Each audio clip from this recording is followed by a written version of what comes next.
Você ouve agora mais uma realização da Rádio Unicamp.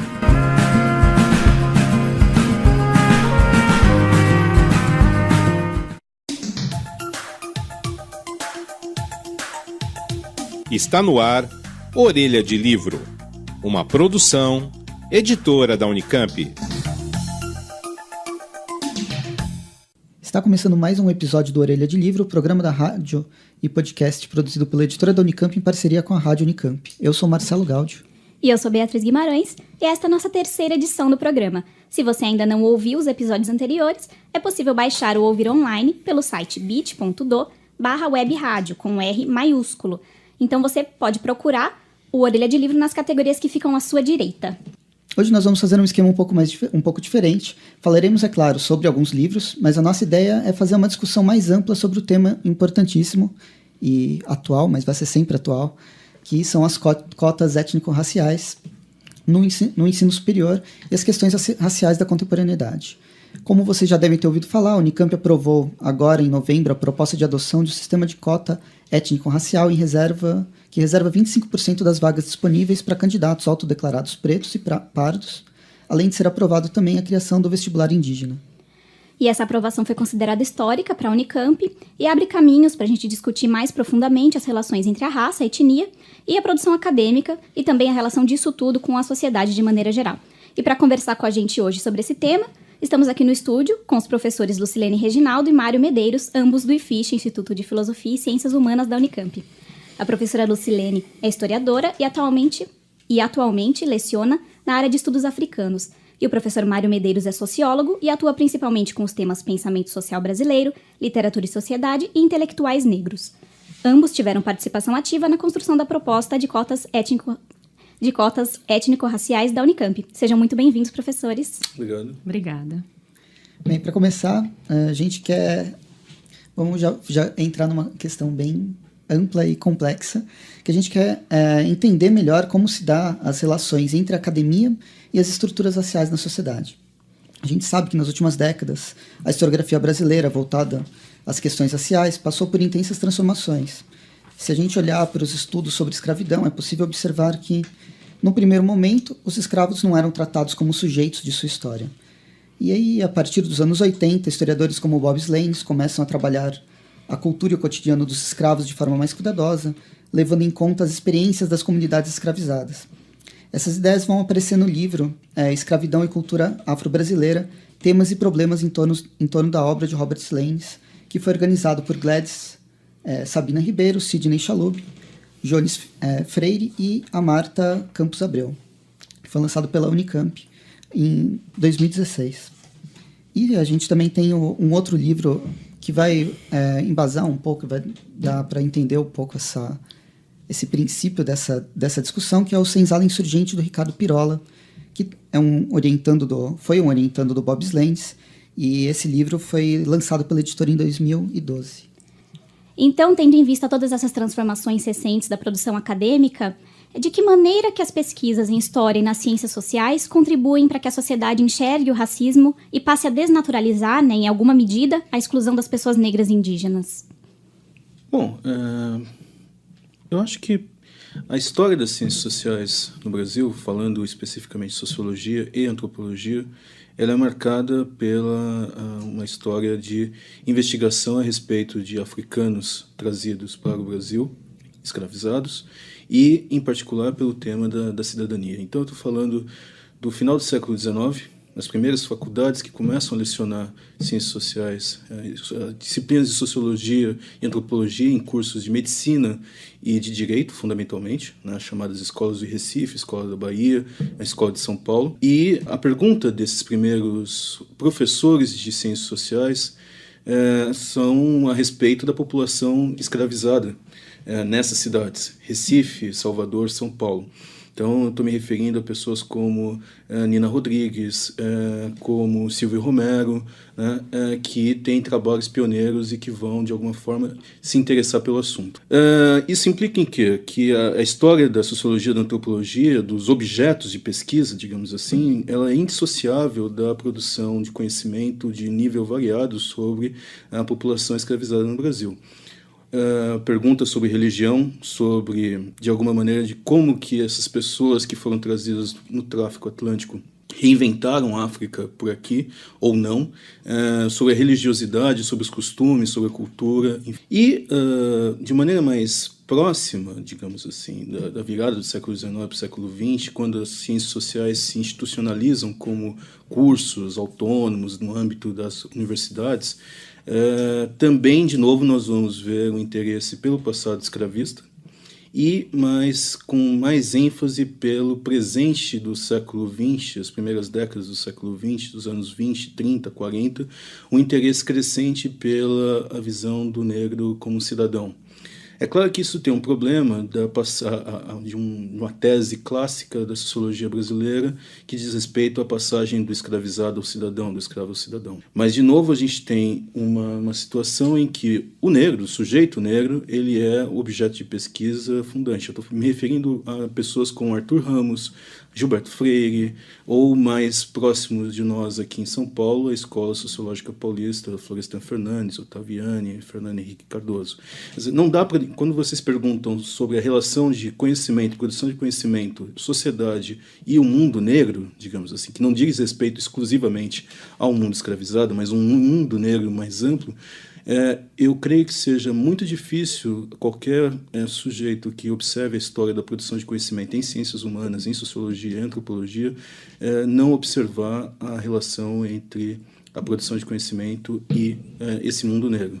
Pierre Verger, Florestan Fernandes, Gilberto Freire, Nina Rodrigues, Silvio Romero, quer dizer, claro que eu estou misturando épocas e datas aqui, todos eles são fundantes para as ciências sociais. Isso implicou, num certo modo, de observar o mundo da escravidão, o mundo dos escravizados. Isso implicou numa série de teses e hipóteses sobre o mundo dos negros pós-abolição. As ciências sociais elas se antecipam à historiografia nesse sentido. Enfim, Lucilene trata disso com mais propriedade que eu. E isso vai implicar, inclusive, durante boa parte do século XX, numa forma de observar a presença negra na nossa sociedade, a questão dos direitos, da cidadania, das lutas sociais no movimento negro, uma história da luta antirracista e do racismo, que vai ser bastante modificada de maneira bastante positiva pela contribuição dos historiadores a partir dos anos 70 e 80 da historiografia, inclusive fazendo uma crítica bastante apropriada à maneira como as ciências sociais observaram esse mundo negro, em particular o mundo da escravidão, né? Não necessariamente o mundo da cidadania republicana, mas o mundo da escravidão. Bem, do ponto de vista da historiografia, a escravidão também foi um tema, eu diria que é um dos temas fundantes da historiografia brasileira, né? Desde do Instituto Histórico e Geográfico Nacional, lá no século XIX, no Império, quer dizer, o lugar da escravidão na formação, né, na fundação daquilo que seria a nação, estava posto. E o tema continua um tema importante na historiografia brasileira ao longo dos anos 30, não é? Que é uma perspectiva do nacional, né, a partir de outros parâmetros. Nos anos 60, não é?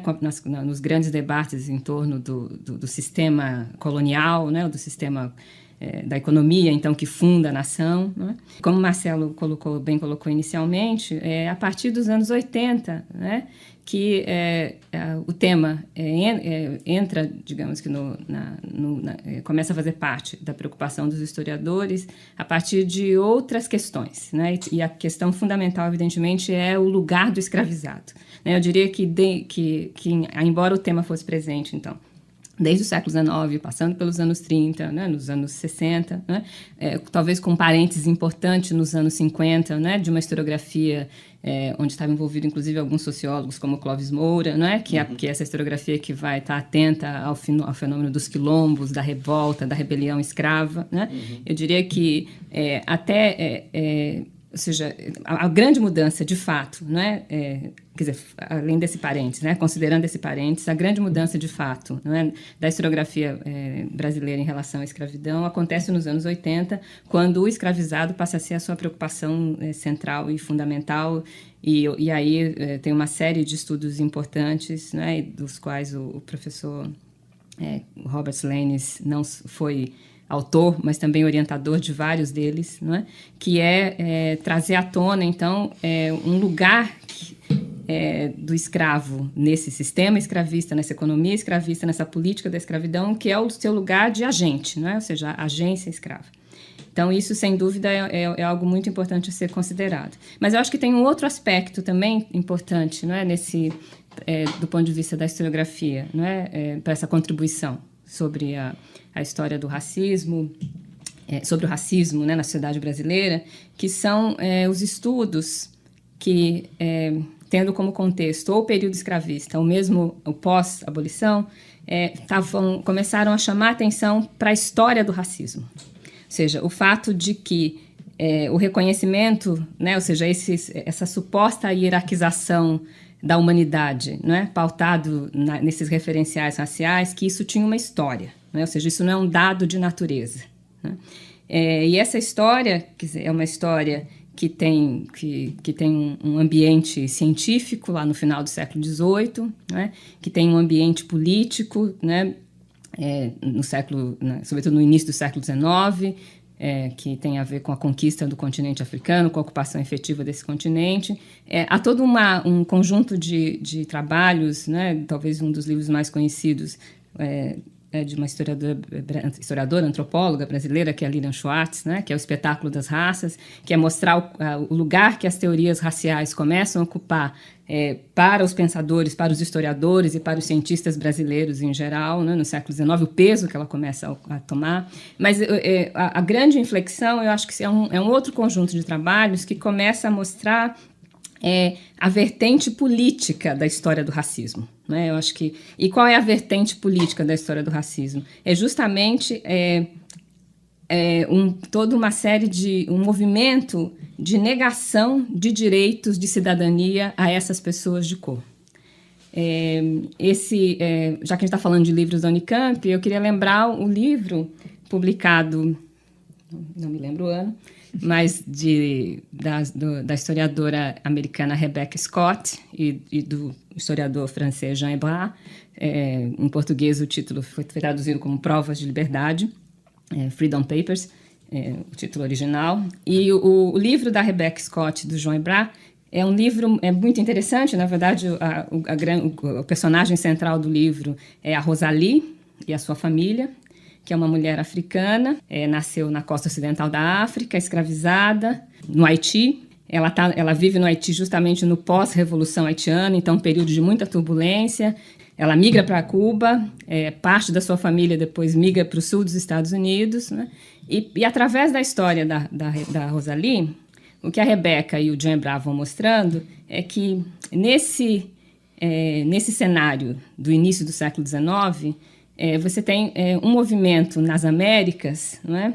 Inclusive de constituição dos Estados Nacionais, onde a escravidão está sendo questionada, há uma resistência pela manutenção da escravidão, e você tem a agência evidente das pessoas negras, livres ou escravizadas nesse processo. Né? E à medida que o livro vai avançando, ela mostra que as possibilidades de cidadania das pessoas livres de cor vão se fechando.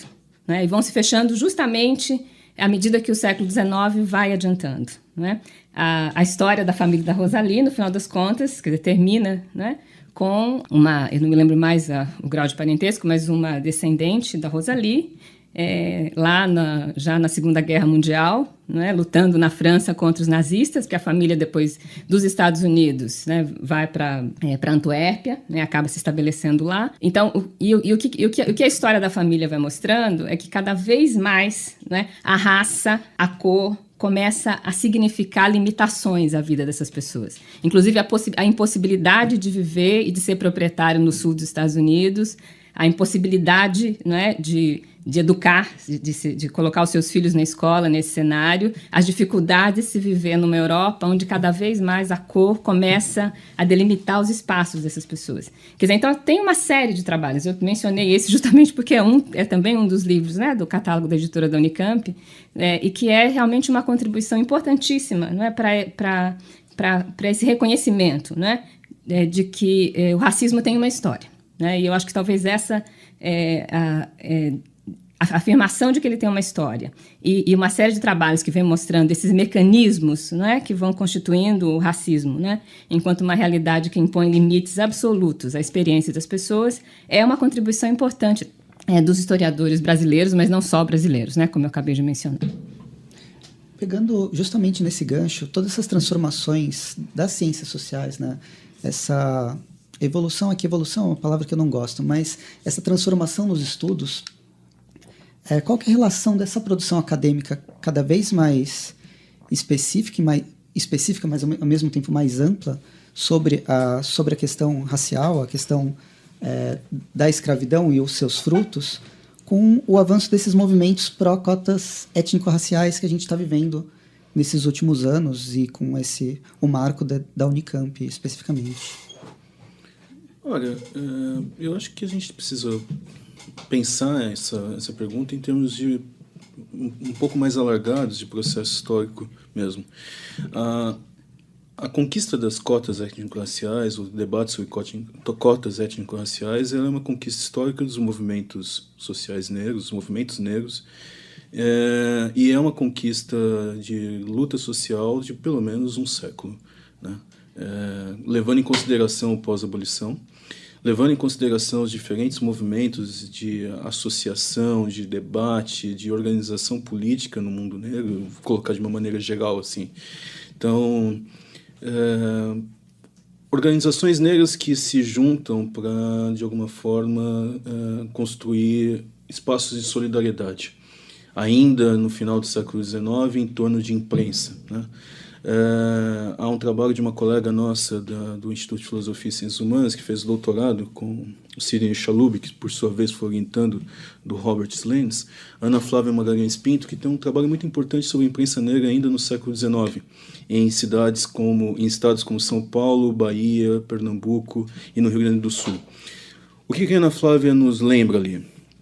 Se a gente voltar para a primeira pergunta, se há um debate clássico nas ciências sociais, na sociologia, sobre o espaço de associações negras, um dos primeiros estudos importantes da sociologia brasileira foi de um sociólogo francês que passou durante muito tempo a sua vida aqui lecionando no Brasil, de nome Roger Bastide.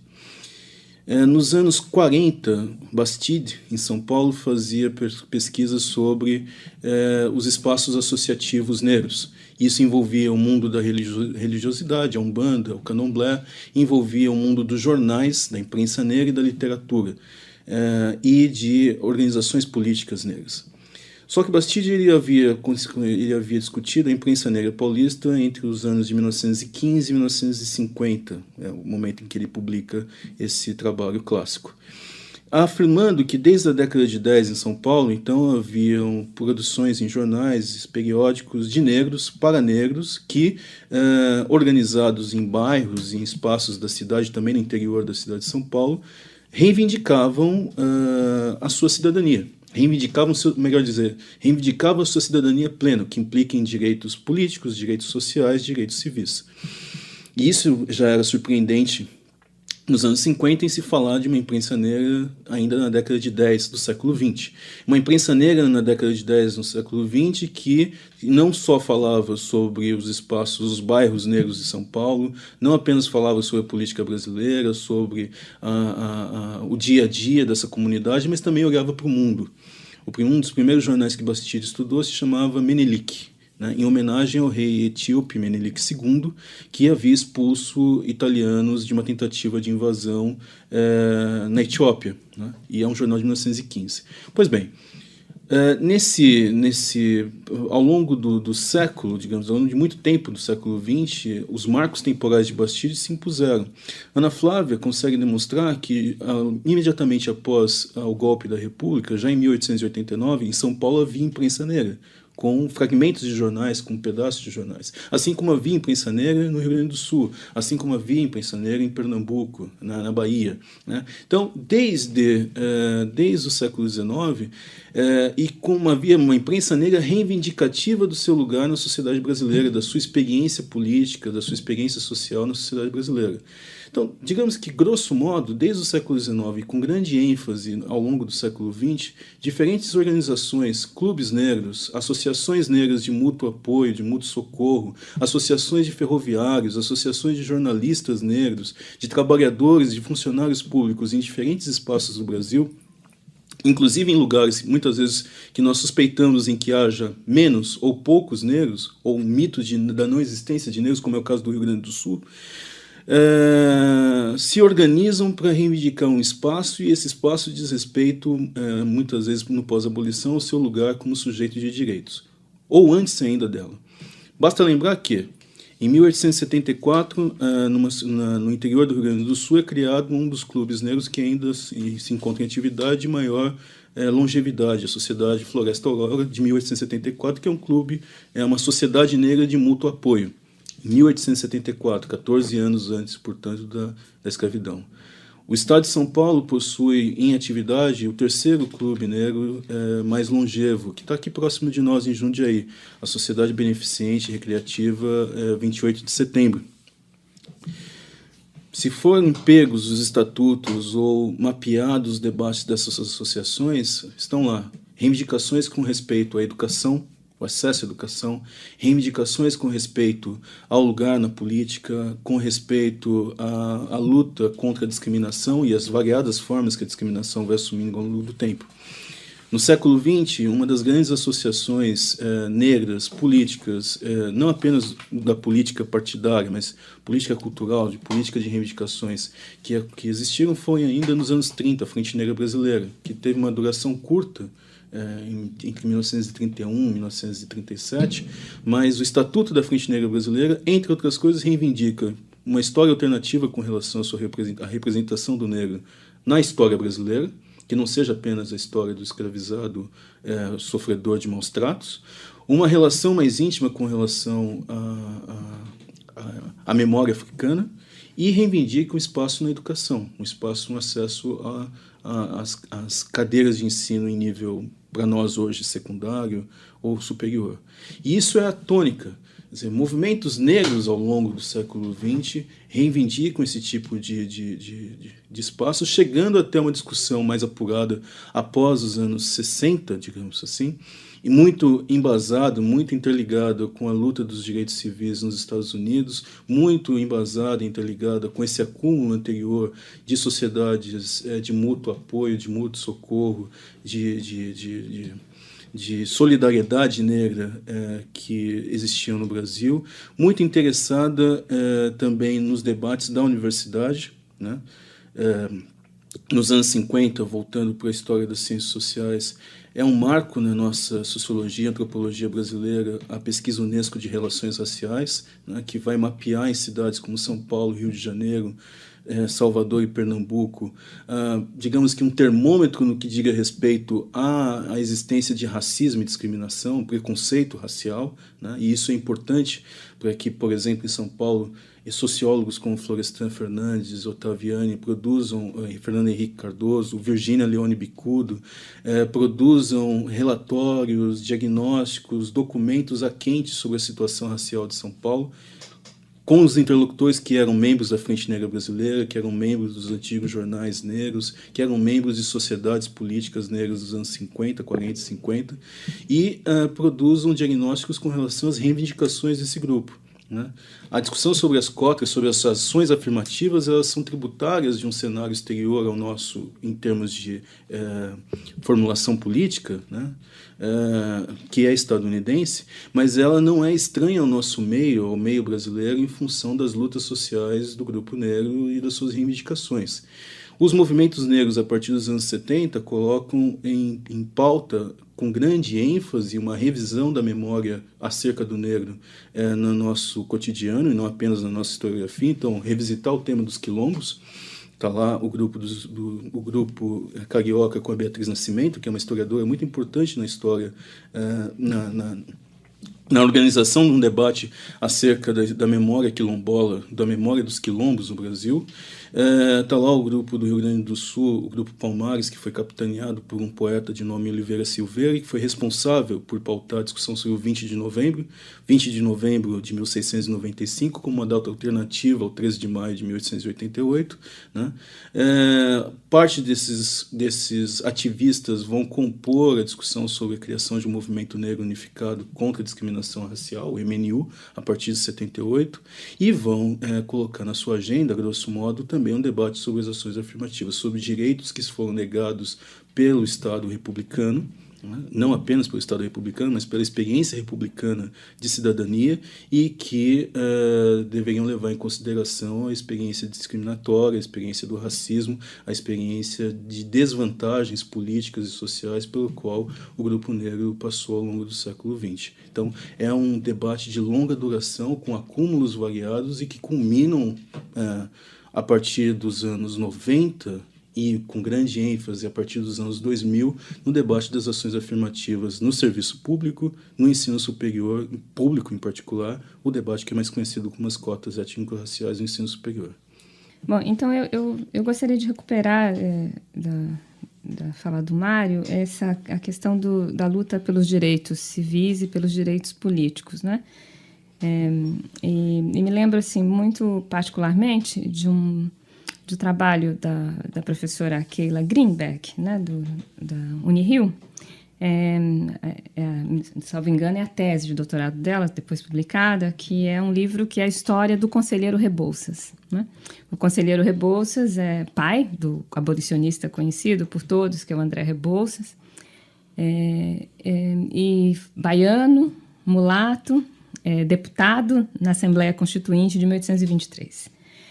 E ela, quer dizer, entre as várias questões que ela estuda, né, ali em torno da vida do Conselheiro Rebouças, que inclusive faz parte dessa história, então, né, desse lugar, né, que a raça vai ocupando cada vez mais, né, para definir quem tem direitos políticos, quem não tem direitos políticos. Ela faz uma descrição muito pormenorizada dos debates da Constituição de 1823, né, e da participação ativa do Rebouças no debate constituinte.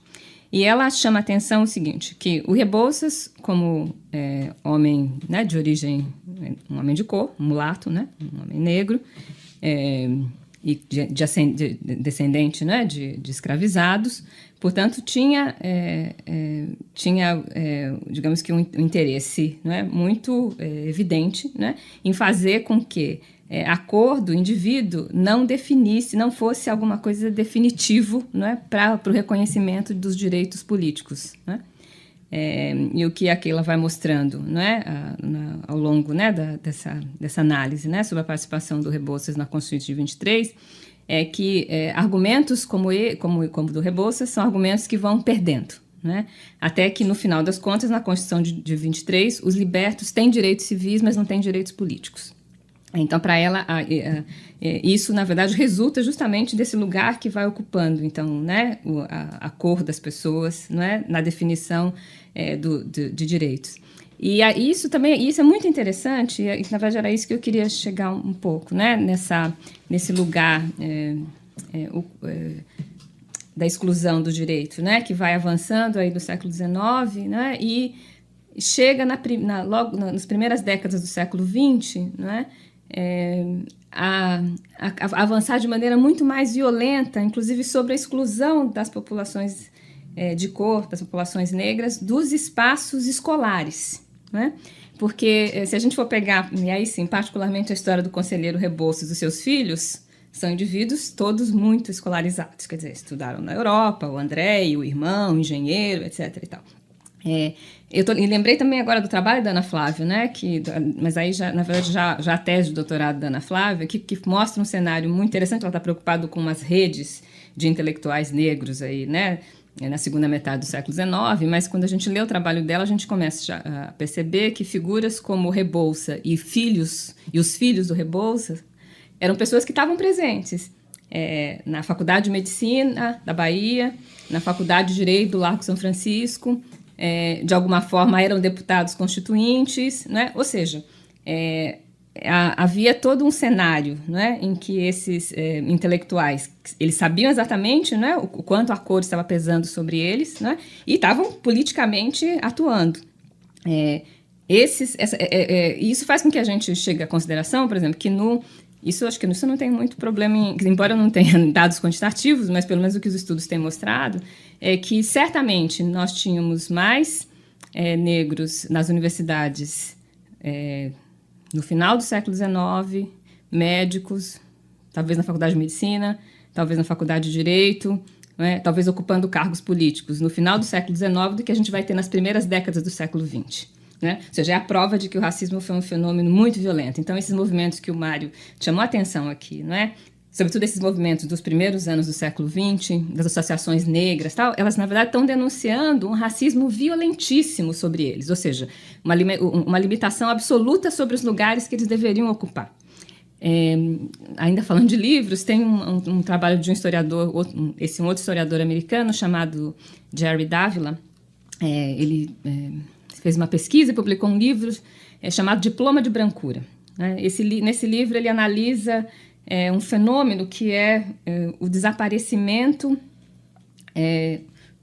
O primeiro capítulo do livro chama-se Onde Foram Parar os Professores de Cor, salvo engano, é na Escola Normal do Rio de Janeiro. Né? Ele pega um conjunto de fotografias, e aí ele pega, acho que na década de 10, e ele vê professores e estudantes negros.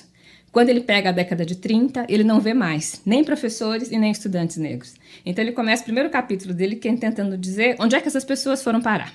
E aí a conclusão que ele vai chegando é que por um mecanismo muito sofisticado, onde o racismo não aparece na letra da lei, né, que acho que essa é uma peculiaridade interessante do racismo brasileiro, ele não está na letra da lei, né, mas para ele esse processo tinha a ver evidentemente com a concepção do que era a formação de professores, né, e o que era o professor da escola, qual seria o professor ideal, né, na escola normal, e aí ele vai trabalhar sobre toda a política do escolanovismo, né, vai mostrar a força que o higienismo começa a ocupar, né, na formação pedagógica, né, ou pelo menos nos ideais, né, dos teóricos da pedagogia brasileira, e ele vai mostrando que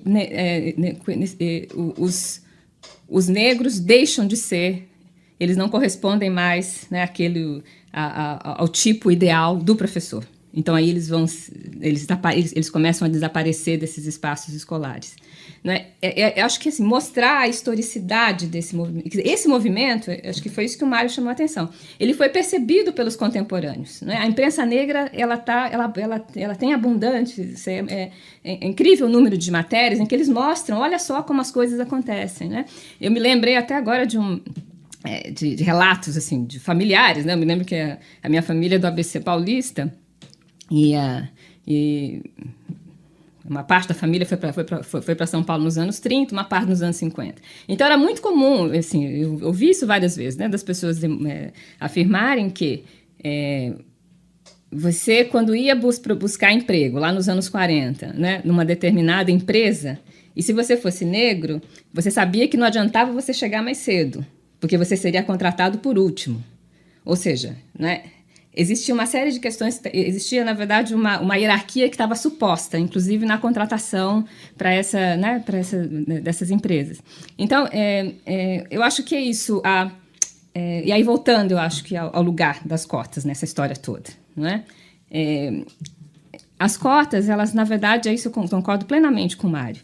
Há um debate maior no qual ela se insere. E o debate maior é isso, é direito de cidadania, não é? E, sobretudo, o reconhecimento por parte do Estado Nacional Brasileiro ou por parte da própria, né, de uma instituição como a universidade, não é, de que o lugar que a população negra ocupa hoje na sociedade, esse lugar, não é, de exclusão, ele foi construído historicamente e com aval de políticas de Estado. Foram políticas públicas que, no final das contas, foram constituindo a exclusão da população negra. Então, nada mais justo que sejam políticas públicas, não é, que coloquem, que digamos que façam, que reconheçam, né, que esse lugar, que não é mais esse lugar que nós admitimos que essa população ocupe, né? Ou seja, ele não tá dado como alguma coisa que a gente simplesmente naturalizou. Não, isso foi historicamente construído e a gente pode, com políticas públicas, reverter.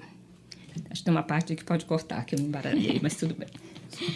Eu vou pegar um elemento que foi muito presente na fala de ambos de vocês para a gente tentar trazer para a questão da Unicamp, das cotas recém-aprovadas, que foi que em ambas as falas ficaram claros esses elementos múltiplos que fizeram a composição das reivindicações por espaços. Então foi citada imprensa, associações, clubes, intelectuais, famílias.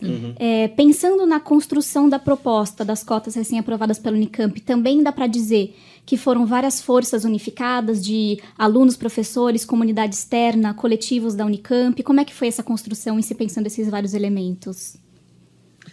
Olha, sem dúvida se trata de um conjunto de forças que também precisa ser historiado no universo da Unicamp, se a gente se restringir ao universo aqui da Unicamp. A experiência de professores negros na universidade é uma história ainda que precisa, aqui na Unicamp, eu acho que é uma história que ainda precisa ser contada. A experiência de servidores administrativos negros também, e com relação aos alunos, eu creio que talvez seja o grupo que a gente melhor tenha algum tipo de informação, haja vista o protagonismo que os estudantes, em particular de graduação, né, no último ano tiveram com relação ao sucesso da adoção das ações afirmativas. Mas, sem entender esses três grupos operando articuladamente nos últimos 3, 4 anos, para a gente pegar algo mais imediato, não é possível compreender como que a gente chegou ao modelo de cotas que a gente possui hoje. Por quê? Começando pelos funcionários, eu creio que a gente teve uma massa de funcionários, de servidores administrativos, de funcionários públicos administrativos negros, que ao longo dos últimos 30 anos participaram de concursos aqui na universidade, que estão se aposentando agora. Há um decréscimo significativo da presença de funcionários negros, mas eles eram as figuras mais visíveis do nosso cotidiano, o que levou durante muito tempo a se pensar, o que não há problema nenhum, eu quero frisar isso, que a presença negra na Unicamp ela se restringia ao trabalho em funções de nível secundário, né, de nível administrativo. Raramente a visão de um negro nesta universidade era algo que seria associado à figura de um docente, de um professor.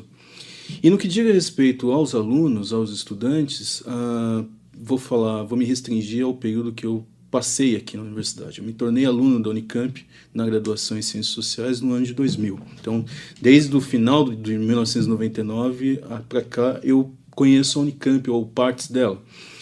E ao longo dos anos 2000, né, nos primeiros anos dos anos 2000, não poucas vezes colegas e eu mesmo fomos parados no campus e é uma pergunta que sempre aparecia: você fala português? O que significava isso? Significava que era muito difícil que o meu interlocutor imaginasse que eu fosse brasileiro. Era mais fácil imaginar que eu era angolano, moçambicano ou haitiano, dependendo do ano, em função de convênios, de relações que a universidade estabelecia com países do Caribe, da América Latina ou da África. Isso, inclusive, gerou 2 dissertações de mestrado aqui na universidade, uma no IFISH e outra na Faculdade de Educação. Na Faculdade de Educação, uma colega que hoje é professora no Rio de Janeiro, na UERJ, a Janaína Damasceno, fez a sua dissertação de mestrado com o título de Elas São Pretas, cotidianos de estudantes negras, de mulheres negras na Unicamp, onde ela vai acompanhando um grupo de estudantes, de garotas que em diferentes cursos da graduação da Unicamp relatam o seu cotidiano nessa universidade. E no IFCH, uma colega que também fez sua dissertação de mestrado, de nome Fabiana Mendes, na antropologia, ela publicou uma dissertação que eu acho cujo título é bastante elucidativo do que eu quero dizer. Ela se chama Anônimos e Invisíveis. Os estudantes negros na Unicamp. O título é Anônimos e Invisíveis, o subtítulo, se não me engano, são Os Estudantes Negros na Unicamp. Bom, Em que isso implica? Isso implica que, então, nos últimos 15 anos, pelo menos, ou 16 anos, no momento em que a sociedade brasileira, do nível superior, estava discutindo ações afirmativas em diferentes universidades, na UFBA, na UERJ, na UNB, que são pioneiras, né, com o debate das cotas, a UERJ é a primeira a adotar em 2002, salvo engano, havia uma dificuldade interna no estado de São Paulo, e em particular na Unicamp, a evidenciar a presença de negros, ou mesmo a ter um conjunto significativo de pessoas negras fora de lugares naturalizados, de lugares comuns, né? Fora daquilo que a gente poderia chamar, utilizando a nomenclatura de uma socióloga negra, muito importante também para a história do movimento negro, de nome Lélia Gonzalez, que é o lugar de negro, o lugar do negro. Um lugar natural e, no caso do nível superior, numa universidade, o lugar do trabalho, e não o lugar da docência, não o lugar da pesquisa, não o lugar de estudante. Eu creio que isso muda quando os estudantes começam a se organizar. A experiência do Núcleo de Consciência Negra, na sua versão atual, que surge nos anos de 2012, 2013, salvo engano, é uma das experiências de organização de estudantes negros no âmbito da universidade, né? É conhecido que nos anos 2000 houve um núcleo de estudos negros, dos quais eu participei, Janaína Damasceno participou, essa moça, Fabiana Mendes, entre outros colegas participaram. Organização de trabalhadores junto ao sindicato, ao STU, né, que trabalhadores negros que de alguma maneira pautavam debates sobre as questões raciais e se articulavam com os estudantes, mas a experiência de professores negros é pouco conhecida. Agora, a partir de 2012, 2013, né, a gente tem que levar em consideração que algo também mudou na universidade. Durante muitos anos a Unicamp não fez concursos públicos, e a partir de 2012, houve uma contratação significativa de novos docentes em diferentes áreas. Vários desses docentes, entre 2012 e 2016, vieram de universidades ou foram formados ou fizeram sua pós-graduação em universidades onde havia ações afirmativas, né? Então, vieram docentes da UNB, da UFSCar, da Federal da Bahia, do Rio de Janeiro, né? E alguns deles se encontraram no IFISH com estudantes que, a partir de 2012, haviam constituído tanto uma frente para cotas como um núcleo de consciência negra. Uma frente para cotas formada por estudantes de graduação e pós-graduação e um núcleo de consciência negra formado, salvo engano, quase que exclusivamente por estudantes de graduação. Novos docentes, com estudantes organizados, voltados para o debate sobre ações afirmativas. Docentes novos que encontram, falando da realidade do IFISH, em particular, encontram docentes que há mais tempo se encontravam no IFCH, em particular no Departamento de História, né, no Centro de Pesquisa e História Social da Cultura, que é o Secult. Gente como Robert Lenz, como Silvia Lara, como Sidney Chalub, entre outros, que há muito tempo pautavam um debate no âmbito do IFISH da universidade sobre a importância das cotas, das ações afirmativas, da necessidade da universidade se rever, inclusive no âmbito desse cenário dos anos 2000, de adoção de ações afirmativas em outras instituições.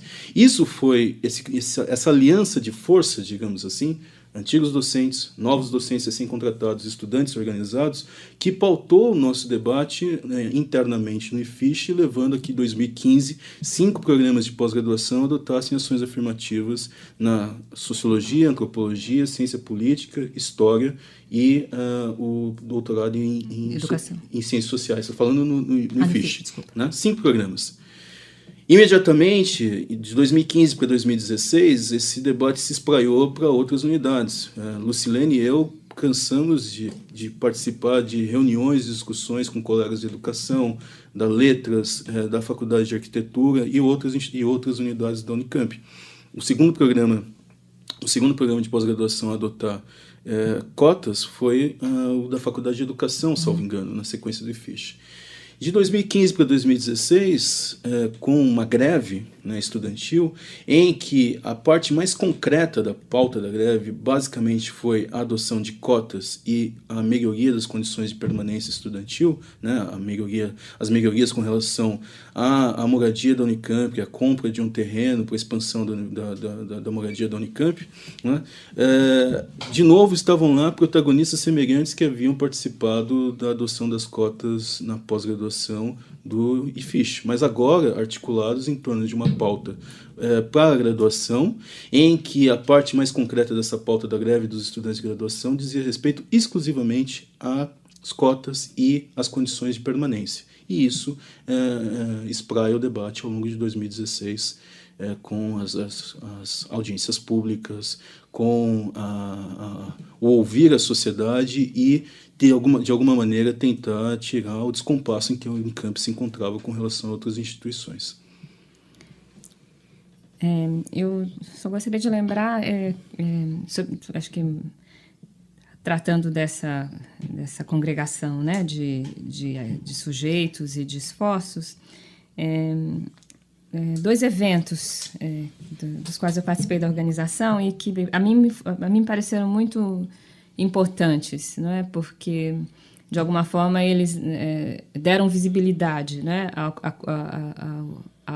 quantas, né, o debate, né, em torno das ações afirmativas e das cotas, qual era o lugar que esse debate ocupava, né, entre os docentes, entre os estudantes, né? E um pouco enquanto aquilo estava reverberando, ou seja, naquele momento foi uma oportunidade, inclusive, de saber onde é que estavam os nossos aliados, ou aqueles que estariam dispostos a levar a discussão adiante. Em 2012, isso foi logo na sequência do anúncio. Acho que em 2012, acho que foi em 2012, não tenho muita certeza, mas me parece que sim.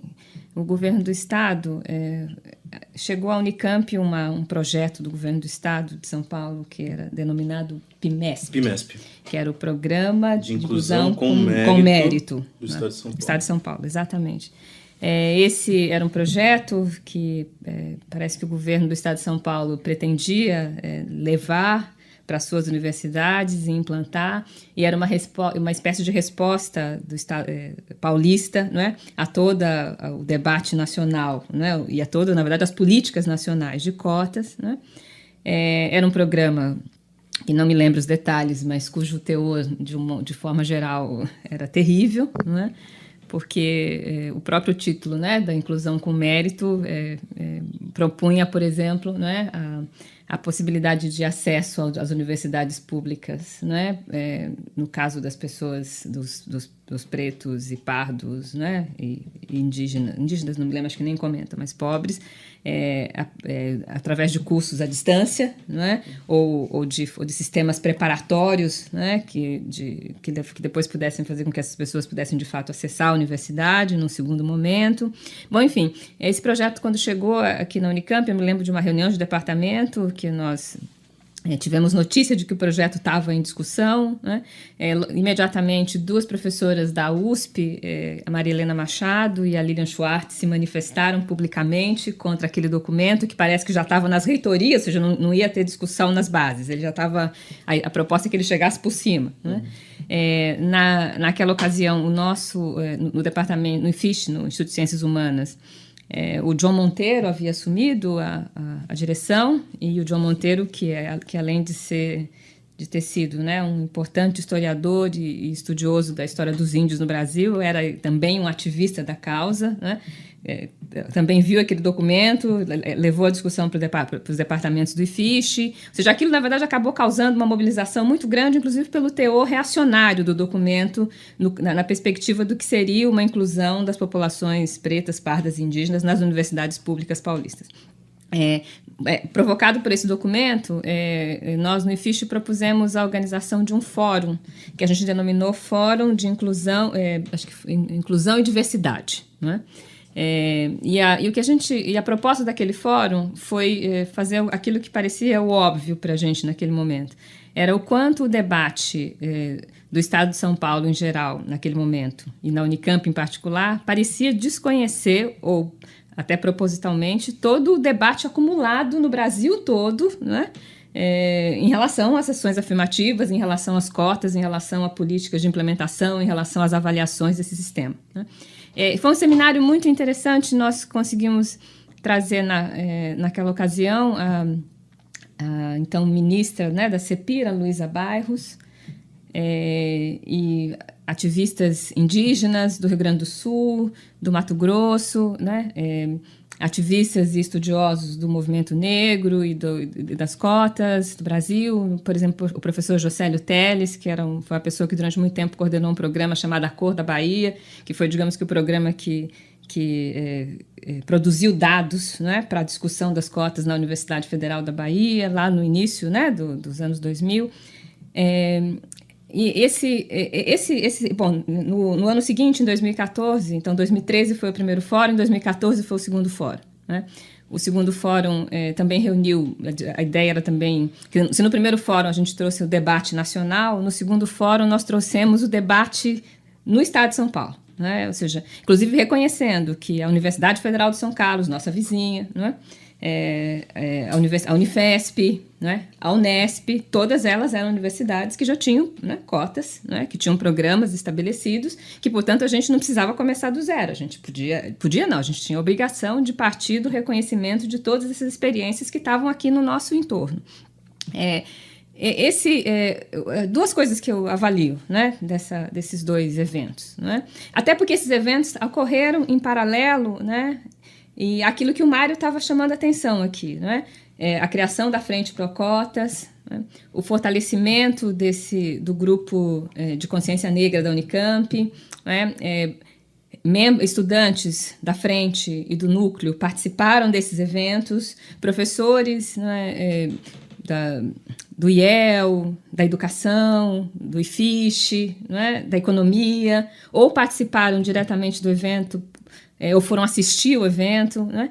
Então, o que a gente começou a se dar conta, e acho que entre 2012, 2013, 2014, né, é que a Unicamp tinha a possibilidade, né, de começar a pautar com uma força política maior o debate, porque é isso que o Mário falou, concordo plenamente. Acho que isso está presente, ou seja, se a discussão nacional começa lá em 2002, é evidente que ela está ecoando aqui na Unicamp desde 2002.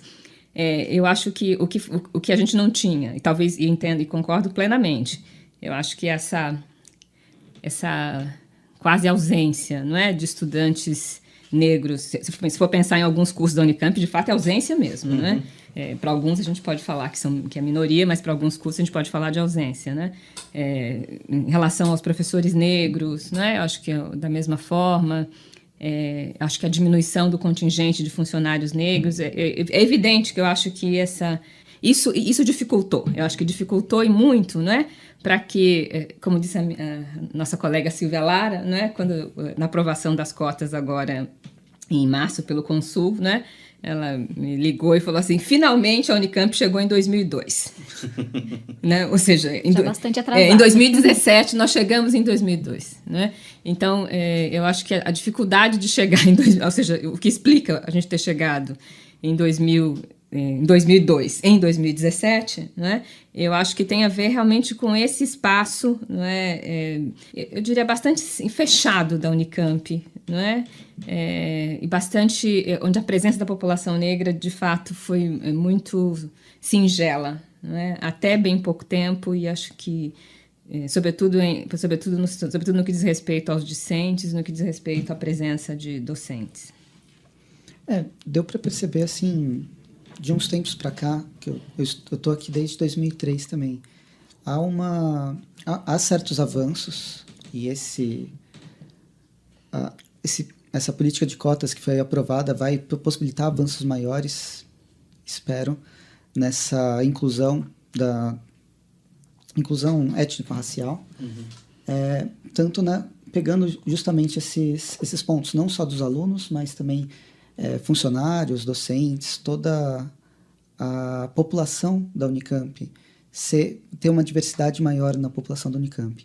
Mas dentro desses debates, dessas discussões levantadas, houve alguma algum debate no sentido de políticas para a permanência desses estudantes, além da inclusão, e a permanência e depois a inclusão deles fora da universidade mesmo, ou como fora do âmbito de aluno. Como que funciona, se há avanços nesse debate também? Olha, o debate sobre a permanência ele tem que acontecer simultâneo ao debate da adoção da política de ações afirmativas. Por quê? Se a gente observar o que os dois relatórios produzidos pelos grupos de trabalho, o primeiro grupo de trabalho que foi responsável por pautar o debate sobre o princípio das ações afirmativas, do qual Lucilene e eu participamos. E o segundo relatório, que foi produto do grupo de trabalho denominado GT Ingresso 2019, os dois eles são muito enfáticos com relação à importância de modificações no sistema de vestibular para o ingresso dos estudantes de graduação.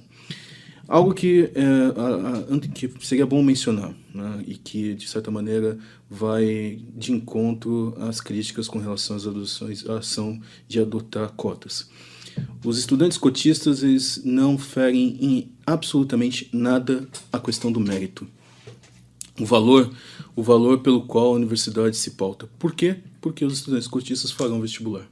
Eles vão ser testados pelos valores, pelas provas de conhecimento que a universidade exige para que tenha nos seus quadros estudantes de graduação. Então, eles são estudantes iguais a quaisquer outros, com a diferença de que a universidade está adotando um princípio político, um princípio de reparação, se a gente quiser colocar nesse sentido, mas um princípio também de aposta na diversidade como promoção da ciência e está se colocando em compasso com uma história social bastante complicada que é a que a gente possui, está se responsabilizando por parte dessa história social bastante complicada que a gente possui no Brasil. Então, são estudantes que possuem todas as qualidades que são colocadas como teste para estudantes não cotistas. Só que o diagnóstico dos dois relatórios diz respeito a, primeiro, dizer sobre a necessidade do vestibular da Unicamp voltar a ter um caráter nacional. E isso implicou num diagnóstico de que as últimas experiências dos vestibulares da Unicamp e também de medidas de política de ingresso da Unicamp terem se voltado muito para o estado de São Paulo ou mesmo para a região de Campinas, né, sem problemas com relação a isso, né. O Profis, por exemplo, é um programa voltado especificamente para Campinas e região, né. Mas a Unicamp sempre foi conhecida por ser capaz de atrair estudantes de diferentes partes do Brasil. E isso, então, funcionava como algo importante e positivo no que diz respeito ao próprio princípio da diversidade. Pessoas que vêm de outros estados, é uma aposta, têm condições de trazer problemas, questões, situações, soluções científicas e de debates alternativos, diferentes da realidade que a gente conhece de maneira cotidiana em São Paulo, em Campinas, enfim. É uma soma de valores. Não se trata de uma exclusão, mas uma soma de valores. Com a adoção de parte do vestibular, da possibilidade de uso do Exame Nacional do Ensino Médio, o Enem, que foi algo que foi aprovado no último Consul, isso implica que a gente vai receber estudantes negros, pretos pardos, estudantes pobres de escola pública ou não necessariamente pobres, mas enfim, estudantes de escola pública, pretos, pardos e estudantes indígenas, levando em consideração o vestibular indígena. A gente tem a potência de receber estudantes de diferentes lugares do Brasil, que não conhecem Campinas, talvez que não tenham condições de pagar os níveis dos aluguéis na cidade de Campinas ou no distrito de Barão Geraldo, os aluguéis praticados aqui, né? Que não necessariamente vão montar imediatamente uma república de estudantes, né? Eles precisam se conhecer, né?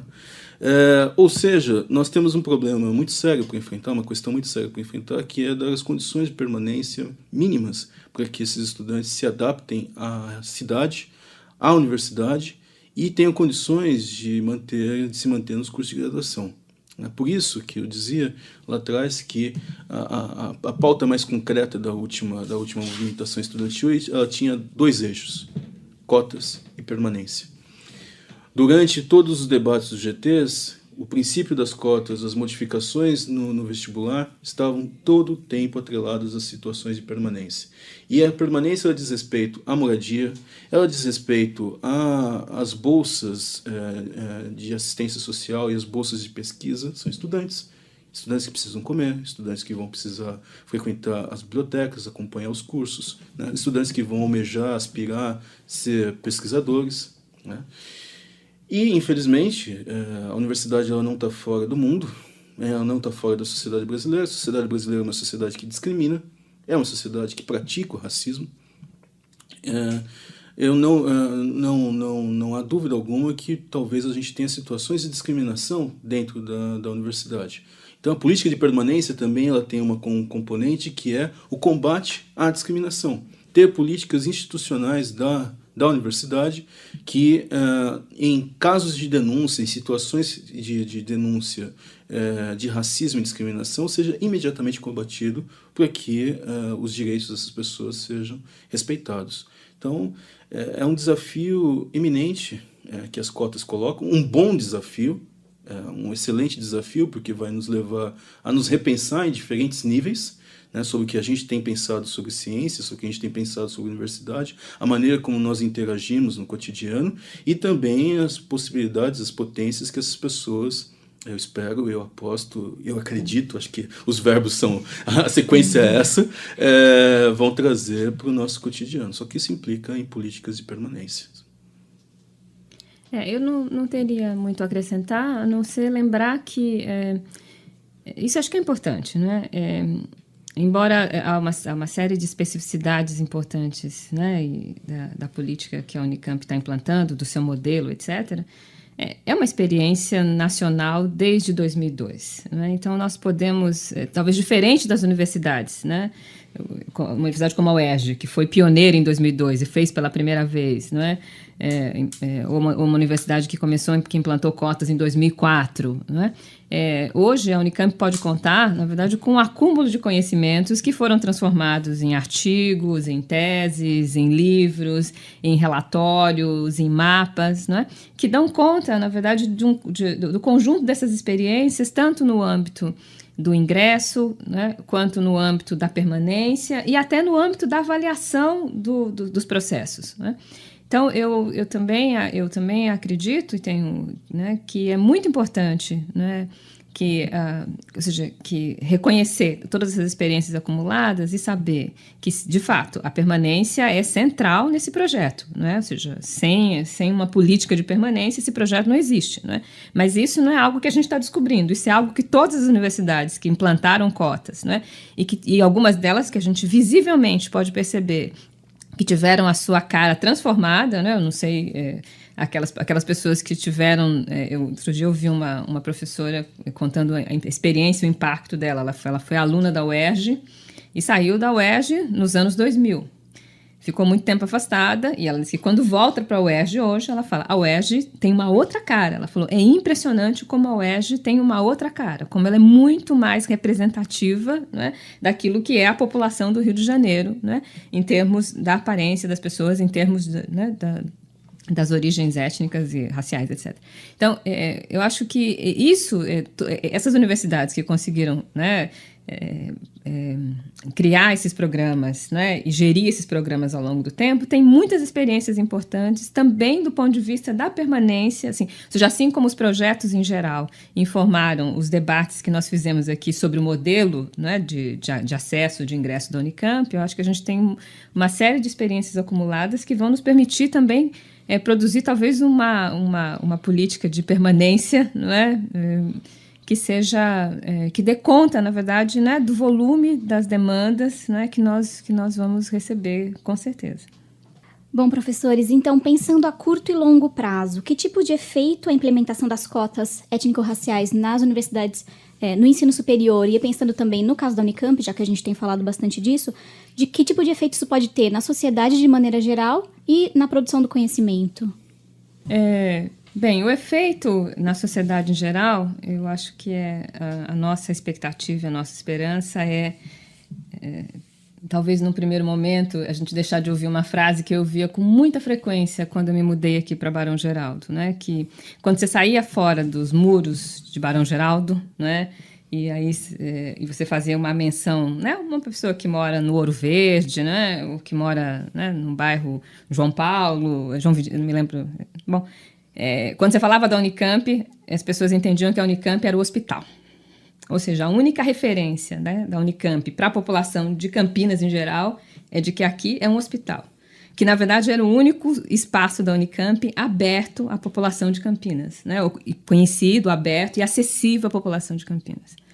Acho que à medida que à medida que as cotas, à medida que a gente tenha o avanço, né, dessa política de cotas na Unicamp, eu acho que não significa só que a gente vai ter mais gente de Campinas ou em torno reconhecendo a Unicamp como um espaço aberto e acessível, né?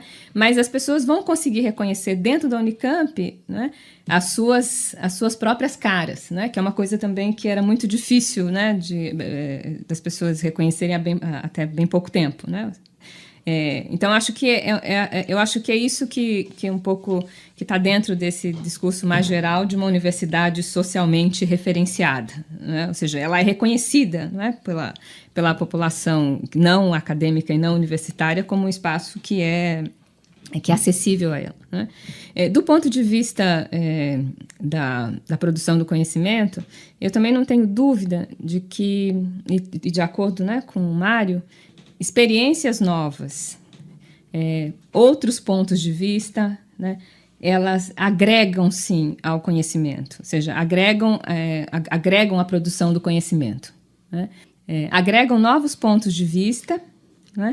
E, a partir desses pontos de vista, a gente pode, sim, produzir conhecimento novo. Não é? São perguntas novas, não é? São experiências sociais e experiências históricas que são novas. Eu e Mário estivemos, acho que foi o ano passado, foi no bojo daqueles debates, num evento na arquitetura, lembra? Estava lembrando dele. Foi marcante para a gente, né? Eram alunas da arquitetura, não é, que nos chamaram para discutir as cotas e a expectativa. E é interessante a maneira como elas se colocaram. Elas diziam o seguinte, que elas, a princípio, eram favoráveis, que elas queriam defender isso diante dos professores, mas elas queriam argumentos. Então, elas nos chamaram para poder ter argumentos. E uma das alunas deu um depoimento que foi, assim, um depoimento mais ou menos longo, mas que chamou muito a nossa atenção. Porque, bom, primeiro que ela dizia o seguinte, que seria possível ela contabilizar todos os negros no curso de arquitetura, né, de 2000 até os dias de hoje. Inclusive, hoje, eles podiam localizar uma ou duas alunas do curso de arquitetura que eram negras. Isso ela estava dizendo, e ela chamava atenção o quanto isso, né, ou seja, quanto a ausência dessas pessoas negras ou de pessoas de outras experiências sociais, socioeconômicas diferentes, talvez fizessem falta, como aquilo fazia falta, inclusive para o conhecimento que elas estavam produzindo ali, não é? No âmbito da produção do conhecimento. E ela chamou a atenção, e ela falou contou uma experiência, disse que um dos professores pediu para que elas fizessem um projeto, não é, sobre uma moradia popular. E aí o grupo se reuniu e uma olhou para a outra e elas disseram que elas nunca tinham entrado numa moradia popular. Nenhuma delas, né, na vida havia residido numa moradia popular, né? E aí a reflexão que ela fez naquele momento, ela falou, nossa, imagina, ou seja, o quanto nós teríamos ganhado, né, se a gente tivesse ali alguém que pudesse dizer para a gente o que é, de fato, uma moradia popular, o que significa viver numa moradia popular, né? Ou seja, é um conhecimento, digamos que seria um conhecimento, um novo conhecimento produzido, muito mais enfronhado numa realidade, né? Eu ouvi uma outra experiência também, uma outra fala interessante, foi num evento organizado pela Faculdade de Enfermagem, também no âmbito aí do debate das cotas. E uma das professoras da enfermagem falou o seguinte, ela disse o seguinte, que ela tinha observado os estudantes, as estudantes, nesse caso a maioria, né, no feminino, porque a maioria, as estudantes do curso de enfermagem, um pouco qual seria, digamos que, o padrão estabelecido, né, o reconhecido dessas estudantes. Então, ela disse que reconhecia nessas estudantes, quer dizer, a maioria mulheres, a maioria moradoras de cidades do interior, do entorno de Campinas, não é? A maioria absoluta de classe média e média alta.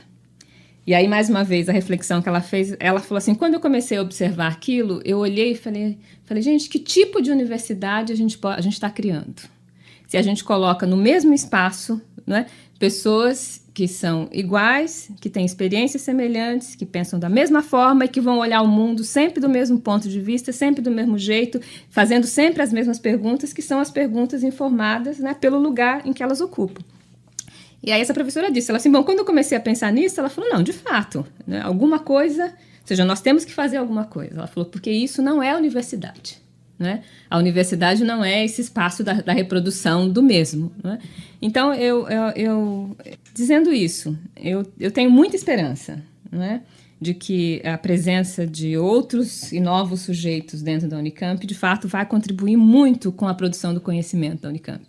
E aí a gente não está dizendo aqui, não é que a gente não está hierarquizando aqui os lugares, mas o que a gente está chamando a atenção é para o fato de que, de fato, perspectivas diferentes vão, sim, produzir conhecimento novo. E isso, claro, que vai somar a universidade. Então, acho que é uma forma também da gente parar de pensar as cotas, não é, como alguma coisa que é sempre a universidade cedendo, não é? A universidade abrindo mão de algo, a universidade cedendo algo. Acho que, nesse sentido, a gente pode pensar que as cotas agregam a universidade, ou seja, as cotas fazem bem para as universidades e certamente vai fazer bem para a Unicamp. Eu só acrescento, eu concordo plenamente com o que a Lucilene diz e enfatizo isso. Não se trata de, a gente não está tirando lugar de ninguém, as cotas não retiram lugar de ninguém, elas abrem, ao contrário, a universidade de maneira mais enfática, mais positiva à realidade brasileira, né? Tornam a interface da universidade com a população, com as demandas da população e com a possibilidade de ela, de alguma forma, se responsabilizar pela vida política, pela vida social, pela vida cultural brasileira. Elas permitem que a faceta mais conhecida da universidade não seja apenas o ambiente hospitalar de saúde. Famílias de diferentes estudantes vão ter pela primeira vez entre os seus membros pessoas que vão acessar uma universidade de nível superior com a história e qualidade que a Unicamp possui. As cotas, elas vão impactar famílias em nível que a gente nem pode supor, né? Elas têm potencial de alguma maneira para que talvez venham soluções científicas para problemas que nós temos enfrentado nos últimos tempos, né? Ou novas visões sobre esses problemas, e não apenas no âmbito das ciências humanas. A Lucilene mencionou o caso da área de exatas, a construção civil, a construção de moradia popular. Não tenho dúvidas que isso, de alguma maneira, vem impactar a área de biologia, de medicina, em função dos últimos anos que a Faculdade de Medicina, por exemplo, tem recebido com grande ênfase estudantes de estratos mais baixos de renda, estudantes pobres, e vão começar a receber com intensidade estudantes negros e indígenas. Isso deve reverter certamente para a saúde da população negra, para a saúde das populações indígenas. Ou seja, a gente tem um quadro em que há uma rua de mão dupla acontecendo, um movimento numa rua de mão dupla entre a universidade e a sociedade, né? Se está acontecendo agora, a Unicamp entra tardiamente nessa rua, mas entra finalmente e diz algo para a sociedade brasileira, muito para além de ser um hospital, muito para além de um ranqueamento entre as melhores universidades da América Latina e do mundo. Diz algo de maneira concreta no que diz respeito à relação com a sociedade brasileira. O impacto disso para famílias, para as populações, para a sociedade brasileira nos próximos anos, eu não tenho a menor dúvida de que vai ser absolutamente positivo. E o impacto para a universidade na produção de conhecimento, eu também não tenho a menor dúvida em termos de artigos, teses, dissertações e livros, que vai ser algo absolutamente positivo. Então, vida longa as cotas. Legal. Bem, a gente está chegando ao fim do nosso programa sobre cotas étnico-raciais no ensino superior e outras questões raciais da contemporaneidade. O tempo é muito pequeno, daria para a gente falar muita coisa. Minha cabeça está a mil, querendo várias questões, mas a gente tem esse tempo reduzido.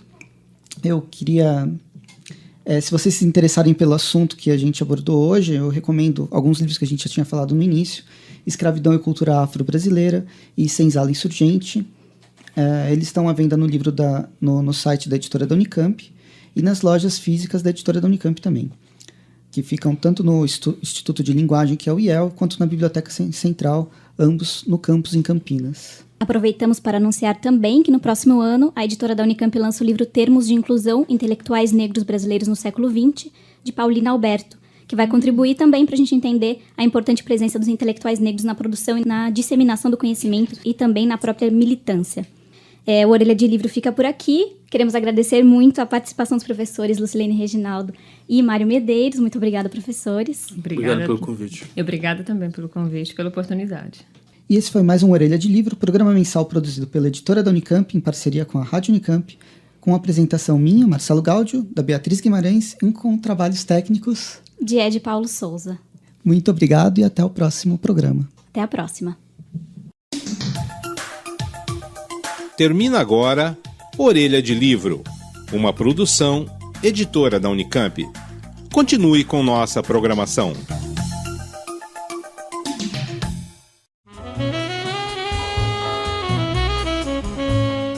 Você está ouvindo a Rádio Unicamp.